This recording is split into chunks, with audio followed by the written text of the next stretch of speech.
Before Rome, before Greece, before even the alphabet we know today, there was Egypt, a civilization so advanced, its fingerprints are still on the technologies, medicines, spiritual systems, and mathematics that we use today.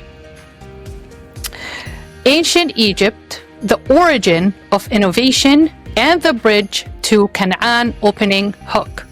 Why does it still matter? And why does it still resonate after 5,000 years? Thank you so much for coming back to another episode of Chatting with Slava the Jordanian. I'm your host, STJ, and we are back today with our favorite panel, Dr. Ihab Abdurrahim, and with our one and only JD Yusef. We have a huge treat for you guys today where we're going to talk about ancient Egypt. It has been a subject that we wanted to address, we wanted to discuss, and we wanted to share our thoughts and our experiences with you guys because it is, I think, one of the most fascinating civilizations that ever existed in the human history. And since I ended up having the pleasure to visit Egypt in 2024, where I got to reconnect with Ihab's family in Egypt, and I got to tour as much as I could in 10 days. We went to the Valley of the Kings at Luxor, Qina in specific, and we visited the ancient tombs, the Valley of the Kings. And then we went back to Cairo. But in Cairo, obviously, we visited the pyramids, we visited the Sphinx, and we went inside one of the burial chamber, which was unbelievable, and it takes you back in time. So let's start with mathematics and engineering. It says here, according to our research, and thank you, JD Yusef, for all those facts and data that you presented to us so we can actually design and fabricate this episode. Egyptians developed a base 10 numeral system and concept of geometry well before Euclid. Without modern equipment, they calculated angles, volumes, and weights with uncanny precision. Think pyramids and temple architecture. The Pythagorean theorem, I hope I said that right, attributed to the Pythagoras appears to have been used in Egyptian land surveying centuries earlier, especially after Nile floods. And we will talk about this. Me and Ihab, we did visit a site where they had this structure that was built in order to measure the Nile River levels and to warn the farmers all across Egypt whether it's going to be a good season or is it going to be a dry season. They actually, just to kind of interject on that, not only did they do that, they actually used that system to tax the farmers. So they know that if there was going to be too little water, like more of a drought, they wouldn't tax them as much, and they would they would scale up the tax depending on how much water. They know that, this much water is going to give a great crop, so would increase the tax on the farmers. And it was actually a moving scale on the tax on the farmers. It's very cool. That's pretty genius. It was genius. So you're not overtaxing somebody that has a drought and you can't grow food, and they're taxing them and they can't pay the taxes. It makes no sense. You're just taking money or whatever they had left over, and they don't want to punish their civilians, basically the population there. So that was a really neat thing I learned speaking of that building. Yeah. Very innovative. Yeah, it was fascinating. I don't know. I don't remember when it was built, but go ahead, Yusef. No, I was just saying that's very innovative for their time, and it's honestly something that's not really talked about here in the West, I guess, because it's maybe counterintuitive to how we think or are supposed to think how an economy is supposed to run through, capitalism, or how we're kind of accustomed to it, right? So also another thing that's not discussed in the West, or actually not attributed to the ancient Egyptians. Dr. Slava brought it up with the Pythagorean theorem. So just so our listeners know, the Pythagorean theorem states that in right angle triangles, the square of the hypotenuse, which is the side of the opposite of the right angle, the long side, is equal to the sum of the squares of the other two side legs. So what Dr. Slava was saying earlier is this concept was actually created, or as far as we know, according to recorded history, the ancient Egyptians, but here in the West, it's attributed to the Greeks. That's why it's called Pythagorean theorem. And by the way, side note, that was actually a religious sect that was behind numbers and it was geometry. It was kind of crazy. JD Yusef, how old is that? The Pythagoras and what year was the Pythagorean theorem? Do you remember? Do you have any? No, I don't know, but is it pre-ancient Egypt or was it post-ancient Egypt? So we have it has to be pre-ancient Egypt, but the Egyptians are the first to have recorded it. And again, the Pythagorean theorem is a squared plus b squared equals c squared, and that has to do with the right angles, 90 degrees. Here in the West, the Greeks kind of take all the credit for it. But wanted to throw that in. So we have talked about mathematics. We mentioned mathematics and engineering. Ihab, anything you want to add to that? So in regards to the Pythagorean theorem, that it was this, and I'm going to have JD Yusef introduce this part. Regarding the math and things. So in the pyramids, use this to a degree of accuracy that is, I've read about it. I've watched history documentaries about it. I think the angles on these structures are within less than a half a degree or even less than that. That is amazing for that size of a building. Like, when you're standing and you're building a structure, right? They always use this instrument to see the distance. They use it now, civil engineers, and they use it to check the distance and make sure the buildings you're building, the angles are they're not tilted, in any way. Road with that little tool who are like on the side of the road. You know what I'm talking about? Those are the tools they use to measure with. They're using them to measure. They had no tools like this. They had no laser sighting. They had nothing like this. How are they? The base of that pyramid is enormous. To do this project, to have this project to be within like a half a degree the angle, or maybe a degree, or even less than that. It's very, very small of an error. It's like the precision is so high. I can't understand how they did that 5,000 years ago. That's a really interesting. Like, what tool do you use 5,000 years ago to get that precision? Like to be so precise. They must have had tools.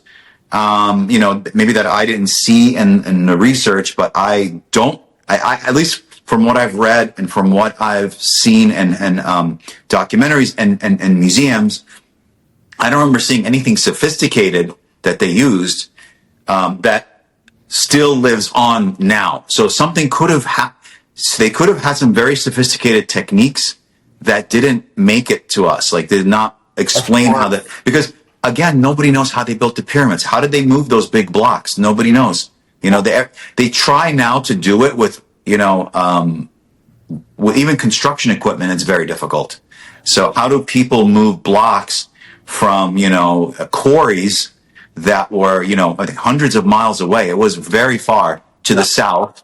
It was down in Luxor, I believe. Move these blocks up north, right, to Cairo, right, Giza, and build the pyramids.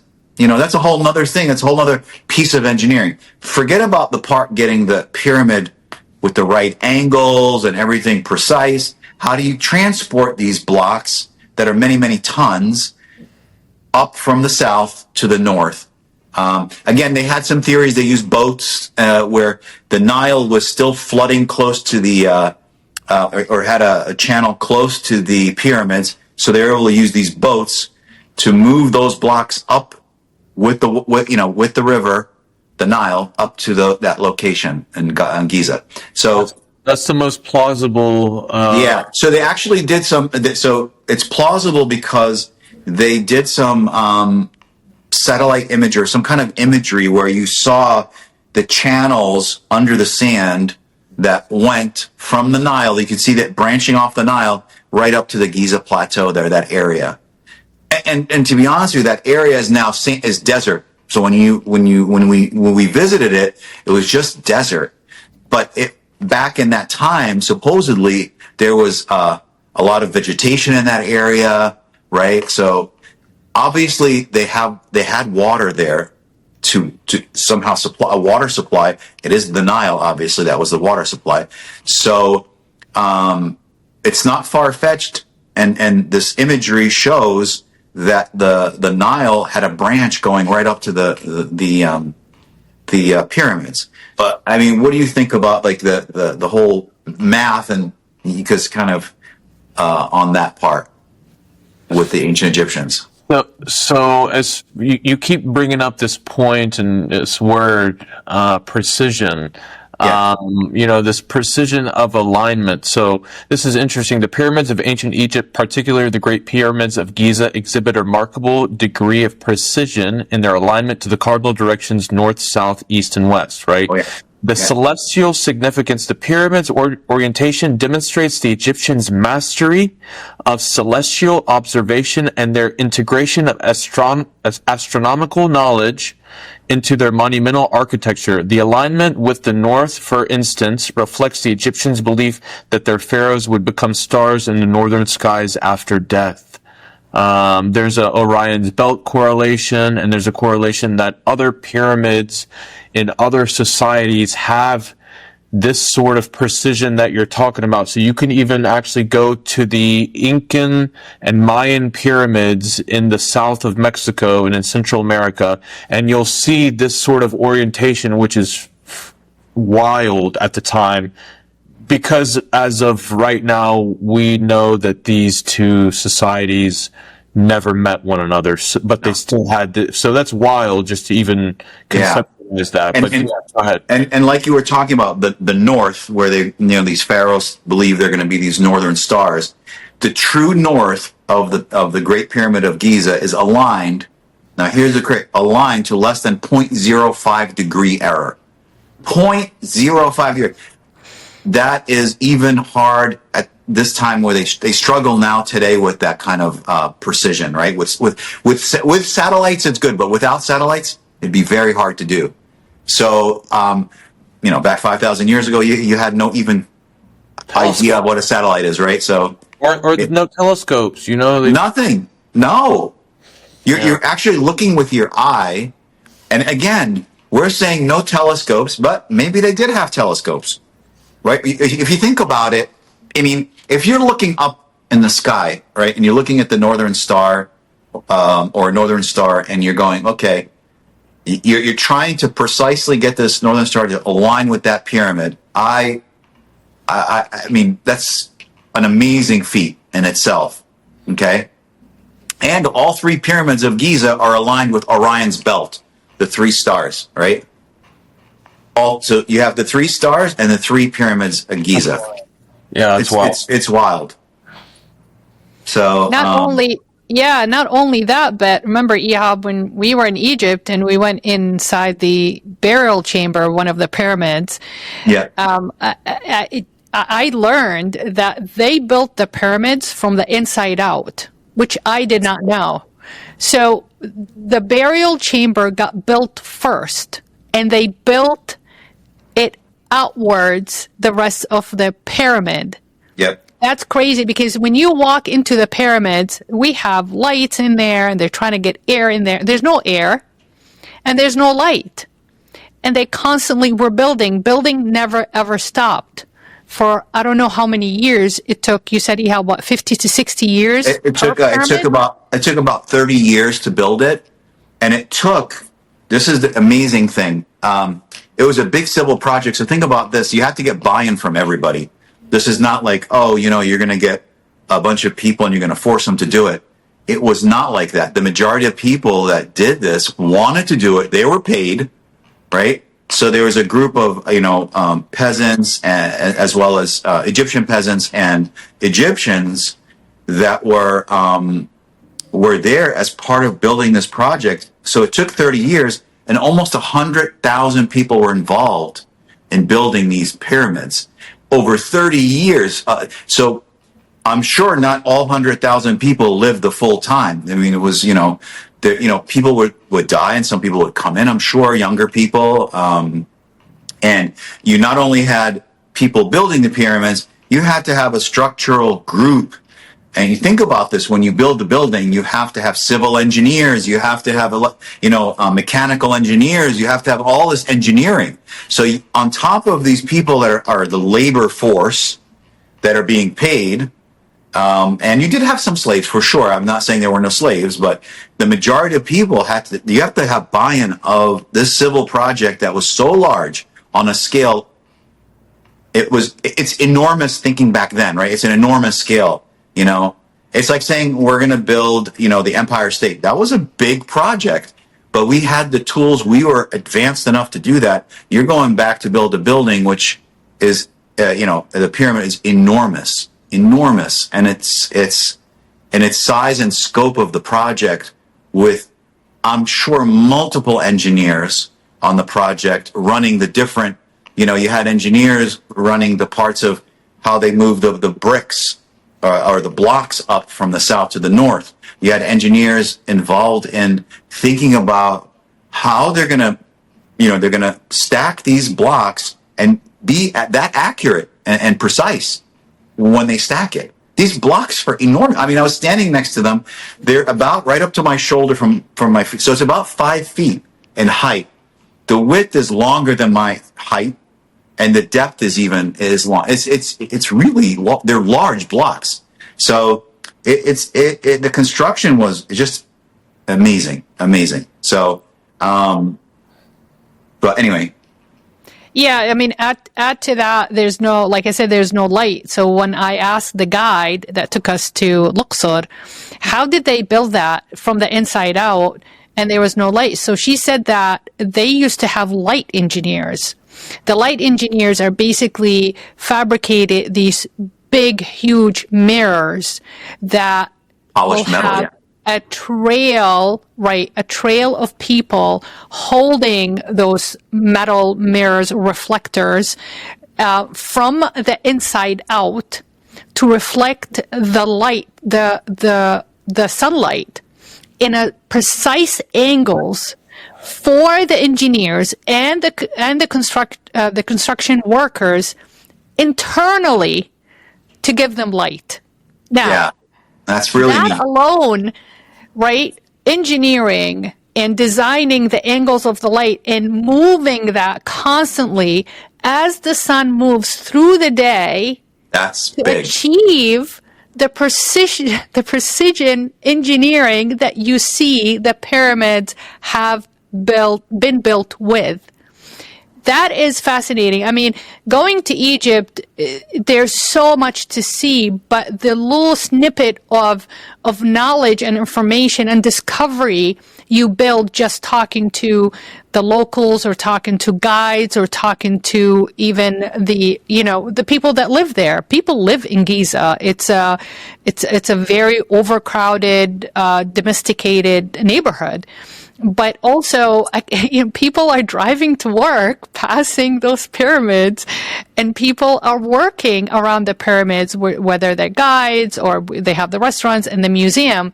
But I agree with you, Ihab. I think I've been to the Louvre, I've been to the National Gallery Museum in the Museum of London, I've been to the Metropolitan Museum, and finally the museum in Egypt.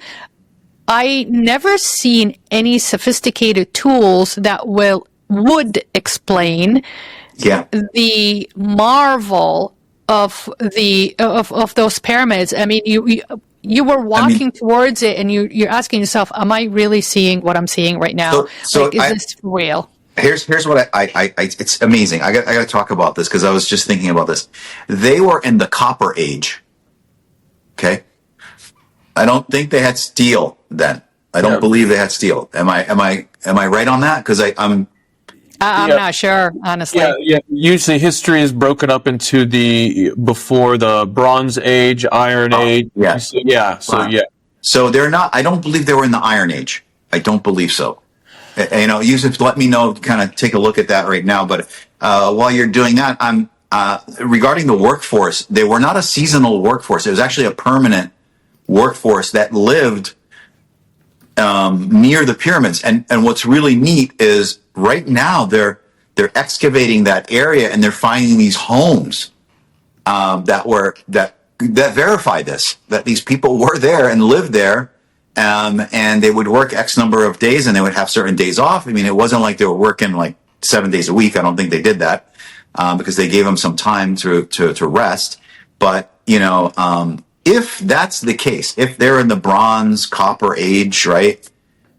Those metals in science, they're very soft.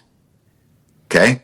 These things are like, the blocks are, I don't know if are they granite? Slava, do you remember if they were granite or not? Yeah, it's limestone. No, limestone. Yeah, They're limestone that came from Qina, which is down Upper Egypt, which is the south of Egypt. I'm really confusing.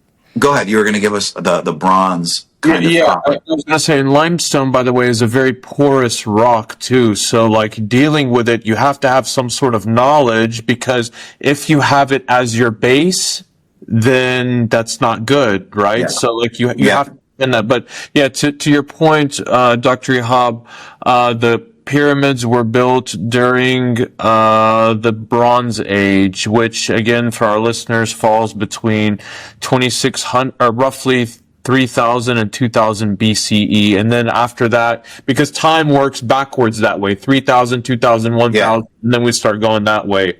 So Bronze Age, Iron Age, and then year zero, whatever that means, and then we start, moving on. So, yeah. So, I mean, that said, how did they make their tools? I mean, we saw those tools. It looks like it's iron, but what are the tools made of? They're bronze. They have to be bronze. If that's the Bronze Age, no, they had no steel.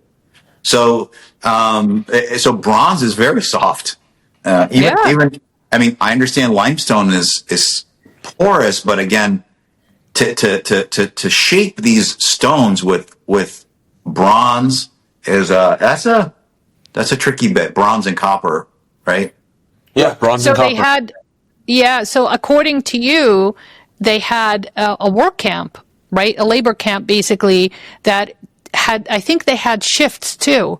They have night shift and they had day shift. It's not like the building, the construction of these pyramids, it never actually stopped. So can you imagine 30 years you being there and witnessing, like as a child, seeing that building up, and then by 40 years old, those pyramids are completed. That I can't even imagine how being there at that time and watching this engineering coming to life in front of our own eyes. So, but that's, I highly recommend anybody that's not been to Egypt just to go to Egypt for the sake of seeing the pyramids. You don't have to travel to the Valley of the Kings if you don't have time. Go for a week and if you can walk into the pyramid and get into the burial chamber. It's not easy. It's hard. It's very, very warm. We went in November, and that's like the best weather season. It's very warm. When you get to the burial chamber, absolutely there's no air. And they had some air units on the side. They were not doing anything, honestly, because the ceiling is so high. The air is getting lost in the heat. And it was such a thin air. I don't know how these guys built in the tough. summer time, Yeah. year round. So And just to give you more statistics, there are 5.5 million tons of limestone. That's basically the majority of the pyramid. That's the pyramid, right? And then 8,000 tons of granite. So those are kind of like the burial chamber, that kind of thing, right? All came from Aswan, 800 kilometers away, right? I mean, hundreds and hundreds of miles away. Again, they used the Nile, I'm sure, and they had 500,000 tons of mortar to put in between, right? And they polished the limestone. Now, when you go look at it, when you see it live, it's porous. It looks kind of like say it's got little pockets in it, right? When you're visually looking at it now. But back then they polished it to a mirror shine. So when the sun hit it, it would reflect. And they had right at the top of the pyramid, the peak was a gold, a little tiny pyramid at the top. Well, it's not tiny, but it was a pyramid on the top. That was the final pyramid that was completed. So I think that's amazing amounts of time and, have to figure out all the, building a building like a brick, house, you got to know how much, brick to mortar ratio. Like you can't just put, less mortar in a certain area, more mortar in another area. You have to put the same amount. And, if you ever watch a bricklayer, it's really neat to watch them. My friend from, Case Western, his dad was a bricklayer and he went and worked with him to lay bricks, to build these brick, homes. And he said he'd watch his dad, slap on some mortar on the brick and boom, he'd put it down. Slap the mortar on and put it down, right?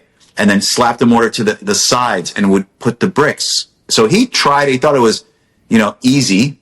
And he told his dad, let me try it to help because he was there working for the summer, in high school. And he put the mortar would fall off. His dad would just smack it, drop it, smack it, drop it. He would just do it. It would have the exact amount of mortar, to put the bricks. And you would look at this thing, he said afterwards, and it would have, let's say half an inch to an inch exactly all the way across. So that's a brick house. Now think about taking those bricks and enlarging them to the size, of a car. That's about how big one of those bricks are. It's about the size of a car, a medium-sized car. And then, you got to lay that mortar and drop that brick down to seal it up. And then finally at the end, once you're done, or as you're building this pyramid up, you got to polish it up as you go. And right. So it's a very cool concept. I guess Ihab can't get over how big those bricks are. Blocks. I think they're big now in our time to build something using that. To build, absolutely. Absolutely. It's not like, you're going to be able to pick this up. People can grab it from the corners and move it. We're using giant cranes to do this now. Large cranes and the trucks you would have to use to move them on a flatbed, have to be able to handle that weight. Those, tens of tons of, each brick.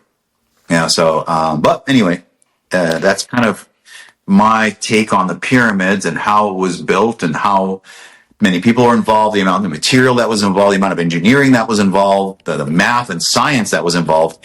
And on top of it, we're talking about, right now, the pyramids. Of course, we didn't even talk about Luxor and Aswan and all the other ancient Egyptian, architecture and civilization that was discovered.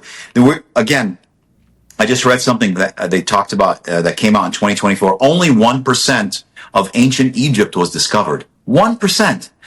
If 99% is still out there under the sand and they do discover it, I'm excited to see the science they discover and the engineering that's buried that will kind of give us some idea of how some of these structures were built. That is something that will be really interesting for me.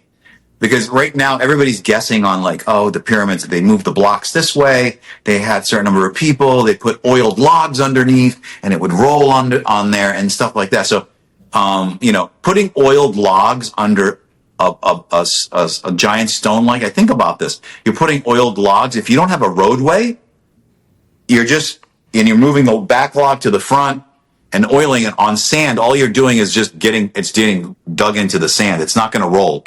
So somehow they had to build a road, right? A road of some kind, maybe made of stone or limestone, to move these stones. You can't roll. Think about, when you go look at this, it's all sand. You can't roll these giant stones on sand. You don't have like cranes and trucks and 18 wheelers. You don't have any of that. So in order to move it, the concept, the idea was they use logs, and you're moving these stones on these logs, and you're taking the back log basically as you roll it off. You move it to the front log. You just kind of, and you're oiling these logs to help move these stones. That's kind of the concept that I've read about. To do that, you need a roadway, or just gonna dig those, that multi-ton stone will just put those logs right into the sand. There's no way they're going to be able to move it. So there must have been a roadway that I have not read about this, but I'm thinking about it myself. There had to have been a roadway with a hard surface to do this, and a hard surface to handle that kind of weight. It has to be thick enough, so they had to have built some, thickness of limestone down to make a road to move these blocks. Oh, yeah. So you have to build a road first to move the blocks to the pyramids, right? You have to build a road to the pyramid. You can't just roll them in the sand. It won't work. I mean, even if they said they use sleds, sleds would just get buried in the sand. They get pulled. As you're pulling a sled with that weight, it would just get dropped down into the sand as they're pulling. Yeah, I think what's more plausible is actually the flooding, and then them using these heavy blocks of mass to then use its own buoyancy to then float them to its location. But you still had to roll them off those bricks. Roll them off, and then you still had to stack them too. Yeah. To something as well. But you were talking about innovation earlier. The most recent innovation, which is quite astounding, and this is as of a month. So this is a month new. There's something called the Pharaoh's Curse, and this was actually first discovered in the 1920s when scientists and researchers started uncovering the tombs of these various pharaohs. Well, once they got to the tomb of King Tutankhamun, yes, and this is quite interesting too, and Dr. Slava and Dr. Ihab, you guys might elaborate on this, but it looks like that the ancient Egyptians put in their own form of security and had the lining of the coffins with some sort of fungus, deadly fungus. So if you tampered with them, you messed with holy sites, you were going to pay the price. So this Asparagus flavius, and believe it or not, it's actually tied right now into cancer research. So it looks like the ancient Egyptians had an idea of what cancer was. We don't have any evidence that they treated it, but it looks like that this dust from this fungus that was discovered in the 20s is now being researched in cancer medicine. And it looks like it's actually very, very strong right now, which is wild. So that's very interesting. Yep. So I guess my question to Yusuf is, from everything that you have learned or read about ancient Egypt as a civilization, does that intrigue you that you want to go visit? What would be the one thing you wanted to see or you want to learn more of if you end up going to Egypt? Yeah, that's a great question. So I know it's going to be very different from my time in Europe. Just a very different vibe, a more ancient culture. But I would just be very intrigued to see the various burial tombs, the sites. I'd maybe potentially love to see, in the south, Luxor, stuff, just, again, it's also ancient and it's coming alive from, what we've learned in history. And I understand history is not a top subject with Americans. But again, if you don't learn from it, you're either doomed to repeat it, or you can't also appreciate it and innovate on top of it, right? That's the whole concept of why we're around too. We want to continue to build this knowledge and to innovate and to increase and to just grow as a human race, right? We are not very different at all. And this is kind of the reason why we're doing this, right? We aren't that different, and we have a shared custom, history, knowledge that I think should be highlighted and appreciated. So thank you, Dr. Slava, for putting this on. So, JD Yusef, we've talked now about engineering, mathematics, the pyramids, how they were built. We talked about astronomy, right? Orion's belt, the three pyramids are aligned with Orion's belt. These different scientific and science backgrounds and engineering are a huge feat. Again, we don't have books telling us exactly, instructional books and telling us the history of what happened. You have to use the hieroglyphics that are there, and if you only have 1% of that information, 99% is missing. You still have a lot to learn about the civilization. If we're using 1% as if you took a photograph, to give you an example, people don't just to give you this picture. You have a photograph of you, Yusuf, right? We took a photo of you and looked at 1% of that photo in one spot, and it's trying to extrapolate from that spot to the rest of you to basically form you in a picture. It's virtually impossible to give you all the information, all the visual of you in the picture. So I would just think about it. Take a picture, take 1% of it, and just say, I'm going to focus on that, but I don't know what the rest of the picture looks like, but I'm just going to look at that 1%. You're not going to be able. They can't even construct a picture or a photo of a person now from a single area of a photograph. It's impossible. You can't.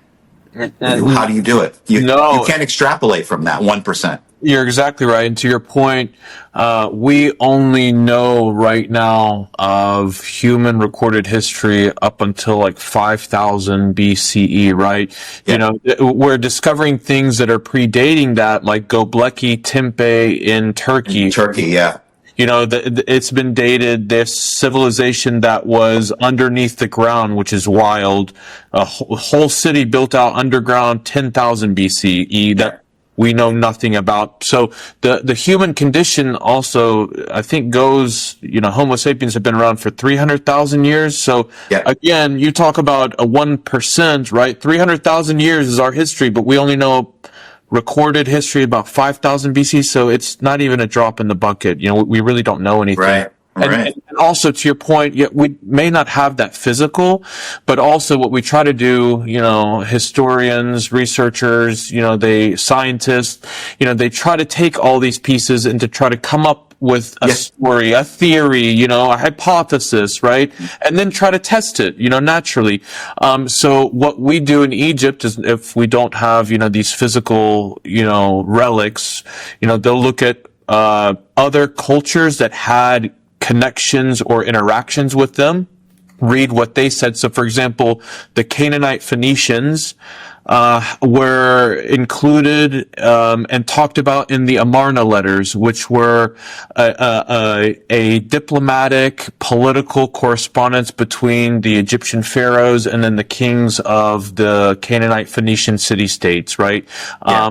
So we know a little bit about their political interactions. We know who the Egyptians' enemies are. Yeah. Because they warred with people. The Greeks know all about the Egyptians through Herodotus, period. So we can look up Herodotus today, and everything that he says about ancient Egypt is what was given to the ancient Greeks. So, and that's nothing, that's, that 0.5%. So, but yeah, it's very interesting. And think about this too. Here's a really cool analogy. Ancient Egypt spans 3,000 years, right? I think it went from pre-2500, 2700 BC, right up to a little bit after 280, 380, something like that. It was 280. It wasn't far into about after Jesus died that the Egyptian civilization, it was still there probably. I'm not saying it's gone, it was gone, but that, that long span 3,000 years. The United States has been here how many years? 240, right? Yeah. So we built our civilization here. Let's call it our civilization. Look at the buildings, the structures, the states. Think about this. Took us what, 200 something? These guys had 3,000 years to build, and that's why they're saying 1% was only discovered. That's my interpretation of that 1%. Because if you're just looking at the pyramids and you're looking at the temples in down in Aswan and Luxor and whatever you find out, Tutankhamun and from his burial chamber, and you're looking at that going, okay, that's such a significant amount, right? But it's really not, because if it's 3,000 years old, or to span 3,000 years, there's a lot left to find, a lot left, which is amazing. Again, will we find it all? Hopefully, we'll find some of it, and how much of it is still there to find. Meaning that if they wrote on like papyrus or any kind of paper that they use, whatever paper they used at the time, I wouldn't think that could last 5,000, because if it lasted 3,000 years and it was from that point on, it was 2,000 more years to reach our time. That's 5,000 years old. Very hard, like to have that material still be present. And but I think my thought is one of the parts that JD Yusef wanted to talk about. Let's shift gears. Let's go into medicine and surgery. I don't know if you guys want to talk about that. Because we really touched upon the engineering, the science, the math, the astronomy, and the building of these structures, and they were advanced also in medicine and surgery, I believe. They were, actually. So from what JD Yusef research came up with is medicine and surgery. The Edwin Smith Papyrus, which is 1600 BCE, describes diagnosis, treatments, and even brain surgery techniques. They understood that trauma to one side of the brain could affect the other side, something modern neurology only confirmed in recent centuries. Dentistry, prosthetics like wooden toes, and wound sterilization with honey and mold, all rooted in Egyptian medical practices. Dating to around 1600 BCE, the Edwin Smith Papyrus presents 48 clinical case studies focused on trauma and includes the earliest known description of cranial anatomy, brain fluid, intracranial pulsations, and paralysis mapping. The diagnostic processes and rational treatments described anticipate medical systems like Hippocratic method, suggesting that Egyptian medicine was centuries ahead of its time. I want to ask you a question, Dr. Slava. You were talking about honey and mold. We're going to go back to that idea of what the King Tut, where they had that fungus, that a mold, the spores that came out and basically poisoned people that had a weak immune system. Is why they died. The few people that died from it. But those spores and mold are being used for cancer treatment. What if, now here's the thing, they're around for 3,000 years. It's easy to test this method, right? You can get all different kinds of molded spores, put it on wounds, and you can figure out which ones can actually sterilize and help the wound heal without infection. Because, and let's really think about this, how were antibiotics created? Right? It was created by accident in a lab where they had, I believe, some bacteria or virus. I can't remember what it was. And I guess penicillin, how it was created. It was an accident. It wasn't like, so it was a petri dish that was kept on a windowsill that has bacteria, a culture bacteria, and something happened, and that the dish developed fungal growth. So fungus grew on the dish. And then when they came back the next day, this is 1928, they came back, or even a little bit before. Penicillin was discovered in 1928, was fabricated in 1928. They came back and they found the bacteria, it was all eaten by the fungus. So antibiotics is fungus. A certain fungus. Yeah. We have narrow spectrum or wide spectrum antibiotics, depending on the bacteria that you're trying to target. So it made an antibacterial.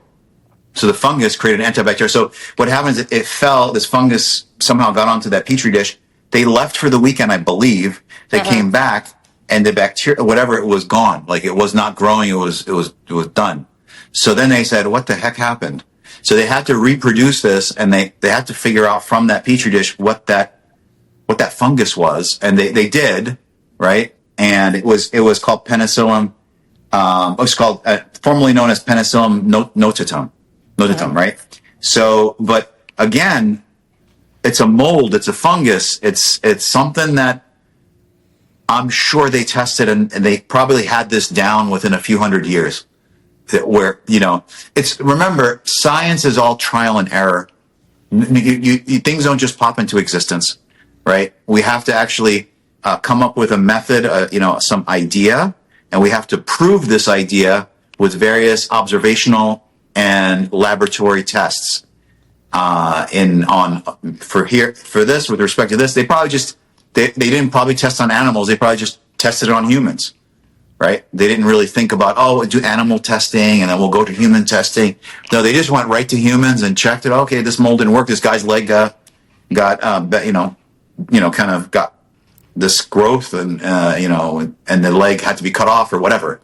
So, you would just keep testing these different molds and mixes is what I think they would do. I would do that back then. I would just check, this mold with this, with this honey, because the honey would probably be used as a base to stick to the wound, right? And even I believe honey has an antibacterial effect to it as well, if I remember correctly. But it's wild. But go ahead. I'm sorry, JD Yusef. No, that was pretty amazing, honestly. We were talking about this brain surgery. They have these different techniques. Again, removing the brain through the nose, using a hook, and it was, it's a real, very interesting. But go ahead, and if you want to elaborate on that, if you have any idea. Yeah, so that's kind of a fun topic that gets a lot of attention. Is mummification, right? And it wasn't just a religious thing, right? It was considered proto-surgery, requiring detailed knowledge of internal organs, their location, texture, and their functions, right? Mastery of tools, including, again, to your point earlier, bronze scalpels, reed instruments, resins, and linen packing, which is again incredible for their time. Just I can't emphasize that enough. There was everything from ancient organ removal, from the brain being removed through a process through the nose, right? Which again, you have to have some sort of wild detailed knowledge of the human anatomy to be able to even think about, and then let alone to perform something, and to have the tools in order to do that. Crazy, right? And by the way, why is this relevant? Why should our viewers and listeners care? With all of these things that we're bringing up, the intersections of spirituality, science, and surgery in ancient Egypt, it laid the ground, the intellectual framework for the medical revolutions of what we saw in the Islamic Golden Age, and again, followed by the Renaissance in Europe. The mummification process was, again, not only spiritual, it was practical training for humankind, right? This kind of helped all of us. And today, many surgical instruments and concepts, from scalpels to anatomical charts, can trace their lineage back to these early ancient Egyptian concepts. So, that's pretty amazing. going back to mummification, and visiting the galleries in the new museum in Cairo, which you just built, it's absolutely stunning. It's prettier than the Louvre, I think, in Paris, in my opinion. But you look at their mummies and those bodies, the hair is still red. The teeth are still intact. Yeah. The jawbone is still intact. You can actually, I feel sometimes, I stare at them for so long, and I feel they're going to come to life. Their nails, their toenails are still intact. It's wild, These are 3,000 years old bodies that they have been successfully preserved and mummified for us to be watching and enjoying the marvel of their techniques. When you are in Egypt and watching the discoveries of the ancient Egyptians, it really it is a universal a mindset of an unlimited mindset by eliminating limited beliefs. I don't think the Egyptians believe there's any limitation at all. And they mastered everything they put their hands into, and they worked so hard to take it to the next level. So as a student of anatomy, as I mentioned in the previous episode, to the marvel of the body preservation with such a primitive techniques and natural oils and natural chemicals that they had and they had to extract from their own environment. I mean, we go into the gross anatomy lab, the whole place stinks of formaldehyde. I mean, the stench, it is people were fainting the first couple of classes we took. People are throwing up in the elevators. I mean, just to preserve the bodies, for us to sustain that body just for one semester, 3 months, in order for it not to deteriorate, break down, or break apart on us, so we'll have that 3 months window for us to study. And these guys preserve these bodies for thousands of years. And I do believe, whether hopefully it makes sense to our listeners and our viewers, that the natural environment and weather conditions of Egypt really played a huge role in preserving a lot of what we're seeing, the discoveries that we're seeing these days. Because when you walk, like Ihab said, when you walk towards a pyramid, desert, there's no shade, there's no vegetation. Now, I've read, and just reading the book Hatshepsut and Nefertiti's, but I read all these books, and the way they describe the landscapes in Giza, it was very lush. There's a lot of water. There's a lot of trees. There's a lot of vegetation. You go now, it's desert. There's nothing but sand and sun. There is not a spot that has any shade. So for me to try to reflect back on the history, what I read in history, and then trying to, match what I know, what I experienced, and put it in such a scope back 5,000 years ago, it is mind-boggling. But they are the example of an unlimited mindset as far as their engineering, medicine, astrology, and they are such deep thinkers and amazing engineers that they thought of everything. Again, watching those, looking and observing those mummies, the hair is still like, it looks like a cadaver that only died like 2 years ago. Seriously. Yeah. The eyes, the eyelashes, the eyebrows are still intact. I mean, our cadavers in the gross anatomy lab, they did not look that good at all. So one of the cool things that they found in these mummies, really neat. So this goes back again. This is the kind of the last idea. I'm going to pull this together regarding dentistry. So Hesre, 2600 BC. 2600 BC is the chief dentist and physician back then. Here's a fun fact that Yusuf had that I saw here. Egyptian dentistry includes early fillings using honey, resin, and malachite. Some skulls show tooth extractions and bridges. Guys, bridges. Like, you know, so Slava prepping the teeth to put a bridge in, she has to put like, you know, cement the bridge in. What are they using to permanently put this in? Are they using honey to hold it together? A bridge? That's really wild. Extractions, okay, that's not too far-fetched. You're just pulling a tooth out, right? And again, just is not it's not that easy to extract a tooth. It's not like, oh, it's simple to pull teeth, right? Because you don't want to break the tooth, leave the root behind, you know, all these things. All these ideas go through your head about extracting teeth. So they had some highly skilled physicians or dentists doing these kind of procedures. It's wild. You know, I'm going to leave it there. It's unlimited mindset, but eliminating limited beliefs that we can't do this. Yes, we can. Let's find a way of doing it. I can't even imagine. I don't want to get into dentistry because we're running out of time on this episode, but I would love to tap into that and kind of try to wrap my mind around their methods. And yet these days, 2025, we're having a hard time keeping a bridge in the mouth intact.